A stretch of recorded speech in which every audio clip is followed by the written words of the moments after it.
అత్తయ్య, దేవీ నవరాత్రులు వస్తున్నాయి కదా, మనల్ని చాలా మంది ఆహ్వానిస్తారు. మనం ఇలాంటి పరిస్థితుల్లో అక్కడికి ఎలా వెళ్తాం? అయ్యో, అలా ఎలా అనుకుంటావు కోడలా? వాడు లేడని అనుకుంటామా చెప్పు? అనుకోక ఏం చేస్తామత్తయ్య? మీ అబ్బాయి గత కొన్ని నెలలుగా సరిగా ఉండడమే లేదు. మనతో బాగున్నా లేకున్నా మన మనిషి కాకుండా పోతాడా అని ఇన్ని రోజులు భరిస్తూ వచ్చాను. ఇక నా వల్ల కాదు అనుకుంటూ ఉండగానే మీ అబ్బాయి ఇంట్లో తెలియకుండా ఎవరికి చెప్పకుండా వెళ్ళిపోయాడు. ఇలాంటి వాడు తిరిగి వస్తాడని ప్రజలకు తెలియకుండా ఎన్ని రోజులని దాచిపెడతాం చెప్పండి అని వాళ్ళు మాట్లాడుకుంటూ ఉండగానే పక్కింటి పంకజం అక్కడికి వస్తుంది. కాస్త అరవకే పంకజం ఇక్కడికి వస్తుంది.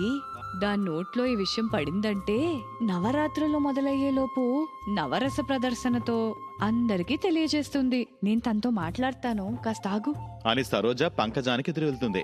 పెద్దమ్మా, వారం రోజుల నుంచి ఇల్లు బాగా ప్రశాంతంగా ఉందేంటి? అన్న ఊర్లో లేడా ఏంటి?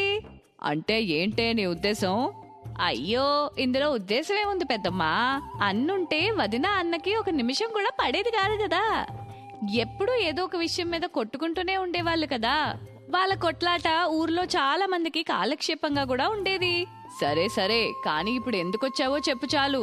ఇదెలా ఉన్నా మన ఊర్లో దుర్గమ్మని నిలబెడితే పీటల మీద కూర్చునేది మీ వంశస్థులే కదా.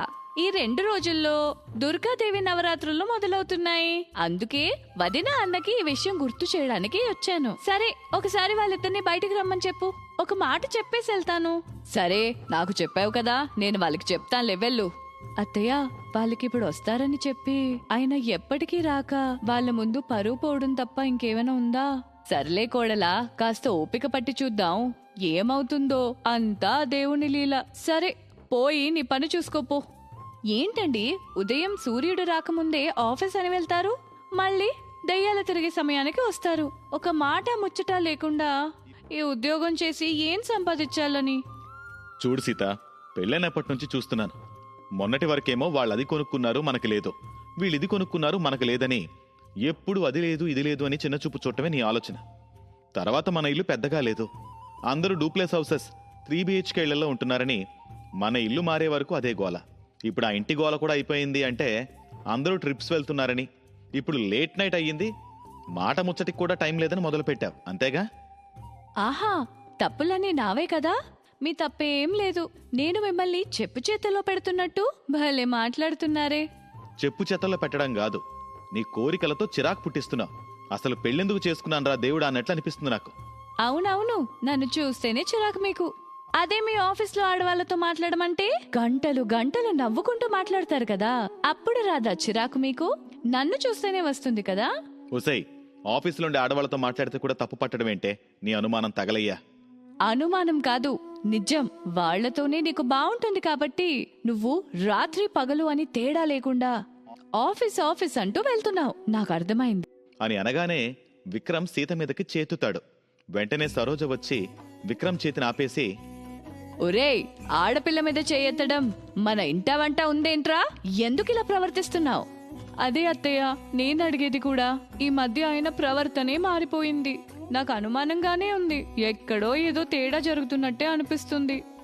ఛీ, నీలాంటి వాళ్ళతో మాట్లాడడం కన్నా దూరంగా ఉండడమే మంచిదేమో అని అనుకుంటూ విక్రమ్ చాలా చిరాగ్గా వెళ్ళిపోతాడు. ఆ రోజు నుంచి విక్రమ్ సీతతో మాట్లాడడం మానేసి తన పనేదో తాను చేసుకుంటూ ఉంటాడు. అలా రోజులు గడిచిపోతాయి. కొద్ది రోజులుగా విక్రమ్ ఇంటికి రావడమే మానేశాడు. సరోజ కొడుకు కోసం ఎంతో ఎదురు చూస్తూ ఆలోచిస్తూ ఉండగా సీత మాత్రం తన భర్త మీద కోపం ఇంకా పెంచుకుంటూనే ఉంది. అమ్మా సీత, ఒకసారి విక్రమ్ ఆఫీస్కి వెళ్లి కలిసొద్దామా? అసలు వాడి ఇంటికి ఎందుకు రావడం లేదో తెలిసిపోతుంది కదా. అందులో తెలుసుకోవడానికి ఏముంది చెప్పండి? ఆఫీస్లో ఏ అమ్మాయినో చూసుకుని ఉండుంటాడు. ఇప్పుడు ఆ అమ్మాయితోనే ఉంటున్నాడేమో. మీరైనా ఆ విషయాన్ని వదిలేయండి. నేను మా బాబాయ్కి తెలిసిన పోలీస్ ఆఫీసర్కి ఒక ఆయనకి జరిగిన విషయం అంతా చెప్పుంచాను. 2 రోజుల్లో ఆయన వచ్చి ఏం జరగాలో ఎలా జరగాలో చూసుకుంటాడు. అమ్మా సరోజ అంటే మీరేనా? అవును, మీరెవరు చెప్పండి? మీ అబ్బాయి విక్రమ్ మా ఆఫీసులోనే పనిచేసేవాడు, కానీ గత కొద్ది రోజులుగా ఆఫీస్కి రావడం మానేశాడు. ఫోన్ చేసినా లిఫ్ట్ చేయడం లేదు. అలా చెప్పా పెట్టకుండా మానేయడానికి కారణం ఏంటో తెలుసుకుందామని వచ్చాను. మా అబ్బాయి ఆఫీస్లో లేడా? అలా జరగడానికి వీల్లేదే. మా అబ్బాయి గత కొద్ది రోజులుగా మా ఇంటికి కూడా రాలేదు. ఆఫీస్లో ఉంటున్నాడేమో అని మేము అనుకున్నాం. లేదమ్మా, ఆఫీస్లో లేడు. మీరు ఈ 2 రోజుల్లో మీ అబ్బాయిని ఆఫీస్కి పంపించకపోతే మీ అబ్బాయిని ఉద్యోగం నుంచి తీసేస్తామని చెప్పడానికి మేము వచ్చాం అని చెప్పి వచ్చిన వాళ్ళు తిరిగి వెళ్ళిపోతారు. సరోజ తిరిగిన చోట తిరగకుండా ప్రతి ఒక్కరిని అడుగుతూ తన కొడుకు జాడ కోసం వెతుకుతూ ఉంటుంది. కానీ ఎక్కడా కొడుకు జాడ మాత్రం దొరకలేదు. 2 రోజుల్లో సీతకి తెలిసిన పోలీస్ ఆఫీసర్ రావడంతో జరిగిన విషయం అంతా తెలుసుకుంటాడతను. సరే, ఎలా అతన్ని పట్టుకోవాలో నేను చూసుకుంటాను, మీరు జాగ్రత్తగా ఉండండి అని చెప్పేసి వెళ్ళిపోతాడు. తర్వాతి రోజు ఉదయాన్నే పోలీస్ ఆఫీసర్ విక్రమ్ని తీసుకుని ఇంటికి వస్తాడు. ఏరా, ఎక్కడికి రా వెళ్ళావు? ఇంటిని వదిలేసి వెళ్ళడమేనా? సార్, వాణ్ణి కాస్త వదిలేస్తారా? ఎప్పుడు తిన్నాడో ఏమో, అసలు ఎలా తయారయ్యాడో చూడండి. అమ్మా, మీకో విషయం చెప్పాలి. మీ అబ్బాయి చేసింది చాలా పెద్ద నేరమా, అందుకే ఇన్ని రోజులు జైల్లో ఉన్నాడు. నేను వెళ్ళి విడిపించుకొని తీసుకొచ్చాను. ఎందుకు? అమ్మాయితో మిస్బిహేవ్ చేశాడని జైల్లో వేశారా? షటప్ సీత, అసలు నువ్వు అమ్మాయివేనా? ఇలా ఎలా మాట్లాడగలుగుతున్నావు? మీ ఆయన నీ మీదున్న ప్రేమతో నిన్ను ఎలా సంతోషంగా ఉంచాలో తెలియక, నువ్వు డబ్బుండి తాను నీతో హ్యాపీగా ఉంటావని తెలిసి నేరం చేస్తే డబ్బు ఎక్కువ వస్తుంది కదా అని నేరానికి పాల్పడ్డాడు. అలవాటు లేని పని కదా, పోలీసులకి దొరికిపోయాడు. అవును సీత, నిన్ను సంతోషంగా ఉంచడం కోసం నేను ప్రయత్నించాను. నువ్వు నాతో ప్రేమగా ఉంటే చూడాలనుకున్నాను. కానీ నీకెప్పుడు డబ్బు మీదే లోకమని అర్థమైంది. అందుకే డబ్బు సంపాదించడానికి మార్గాలు వెతుకుతూ ఉండగా ఒకడు ఈజీగా డబ్బులు సంపాదించే మార్గం చూపించాడు. కానీ ఇలా అవుతుందనుకోలేదు. చూడమ్మా సీత, ఆశకి అత్యాశకి ఒక గీత అమ్మా దూరం. ఆ గీత దాటితే అంత అత్యాశే. నీ అత్యాశ మీ ఇంటిని ఇలా రోడ్డు మీద పడేయడానికి కారణమైంది. అర్థమైంది బాబాయ్. చూస్తుంటే ఇదంతా ఈయన చేసిన దానికి ప్రతి అడుగుకి నా ప్రేరేపణ ఉందని అర్థమైంది.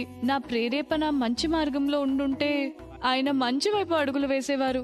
నా అత్యాశ వల్ల ఆయన అడుగులు ఇలాంటి అక్రమ సంపాదన వైపు పడ్డాయి. ఇంకెప్పుడు ఇలాంటి ఆలోచనలు ఆలోచించును. విజయదశమి అంటేనే చెడుపై మంచి గెలవడం.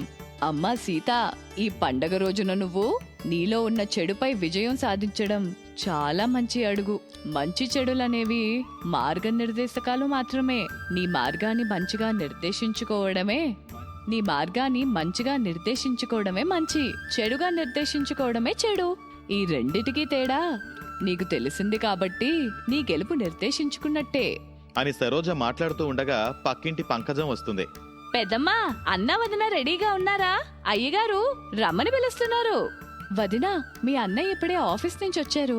ఒక 10 నిమిషాల్లో పీటల మీద కూర్చోడానికి వస్తాం పద అని అనగానే సీతలో వచ్చిన మార్పును చూసి అక్కడ ఉన్న అందరూ సంతోషపడతారు. ఆ రోజు నుంచి సీత ఎప్పుడు ఏ అత్యాశ కోరికలు కోరకుండా ఉన్నదాంట్లో సంతోషంగా ఉండడం నేర్చుకుంటుంది. రామవరం అనే ఊరిలో గంగాధర్ అనే వ్యక్తి నివసిస్తూ ఉండేవాడు. అతనికి ఒక్కగానొక్క కూతురు అయిన శిరీష అంటే ఎంతో ఇష్టం. శిరీష చిన్నప్పుడే గంగాధర్ భార్య చనిపోవడంతో శిరీషాని చూసుకోవడానికి తను యశోద అనే ఆవిడని పెళ్లి చేసుకున్నాడు. పెళ్లి చేసుకున్న కొన్ని రోజులకు కాని యశోద స్వభావం బయటపడలేదు. తను శిరీషాని ఒక పని మనిషిలా చూస్తూ ఉండేది.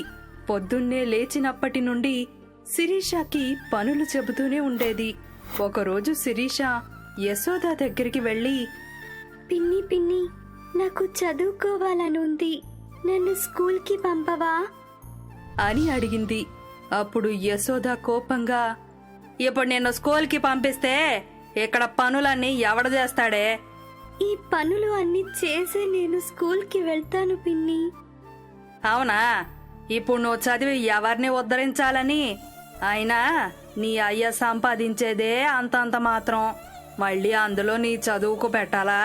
స్కూల్ లేదు, ఏం లేదు, వెళ్ళి పశువులకు మేత వెయ్యిపో అని కోప్పడి శిరీషాని పంపించేసింది.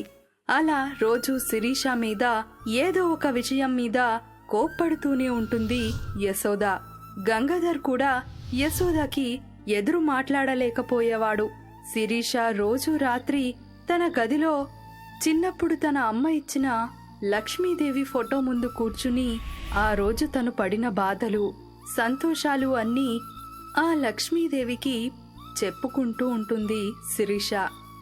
అమ్మా లక్ష్మీమాత, నాకు చదువు అంటే చాలా ఇష్టం, అది నీకు కూడా తెలుసు. కానీ ఏం చేస్తాం చెప్పు, అందరికీ చదువుకునే అదృష్టం ఉండదు కదా అని బాధతో లక్ష్మీదేవి ఫోటో ముందు కూర్చుని చెబుతూ ఉంది. అప్పుడు శిరీషకి ఒక గొంతు వినిపించింది. అమ్మా శిరీష, నువ్వేం బాధపడకు, నిన్ను చదివించే బాధ్యత నాది అని మాటలు వినిపించాయి. ఆ మాటలు విన్న శిరీష మొదట భయపడినా ఆ తరువాత ఎవరు ఆ మాటలు మాట్లాడారో అని చుట్టూ చూడగా అప్పుడు తన ముందు సాక్షాత్తు ఆ లక్ష్మీదేవి ప్రత్యక్షమైంది. తనని చూసి శిరీష చాలా సంతోషంగా, అమ్మా లక్ష్మీదేవి, నా కోసం వచ్చావా? నిన్ను చూసిన ఈ క్షణం నా జన్మ ధన్యమైందమ్మా అని వెళ్ళి శిరీష ఆ లక్ష్మీమాత కాళ్లపై పడింది. మరి పిల్లలు ప్రార్థిస్తే ఏ తల్లైనా రాకుండా ఉంటుందా అని చెప్పి ఆ రోజు నుండి లక్ష్మీదేవి శిరీషకి రోజు రాత్రి సమయాన తనకి విద్య నేర్పుతూ ఉంది. ఈ విషయం ఇంట్లో ఎవరికీ కూడా తెలియదు. ఒకరోజు శిరీష బాగా జ్వరంతో పడుకుని ఉంది. అప్పుడు యశోద, తెల్లవారి ఎంత సమయం అయినా కూడా ఇదింకా లేవలేదు, ఒక పని కూడా చేయలేదు, ఎక్కడ పని అక్కడే ఉంది అని వెళ్ళి శిరీషని లేపింది. అప్పుడు శిరీష, పిన్ని, ఇవాళ జ్వరంగా ఉంది. ఆ ఇలాంటి జ్వరాలు మేము చాలా చూసాంలే కాని ముందు వచ్చి పని చెయ్యే, లేదంటే ఈరోజు నీకు భోజనం ఉండదు అని చెప్పి వెళ్ళిపోయింది. కాని శిరీషకి మాత్రం ఓపిక లేక అలాగే పడుకుని ఉండిపోయింది. అప్పుడు ఆ లక్ష్మీదేవి శిరీష రూపంలోకి మారి ఇంట్లో పనులు అన్నీ చకచకా చేసేసింది.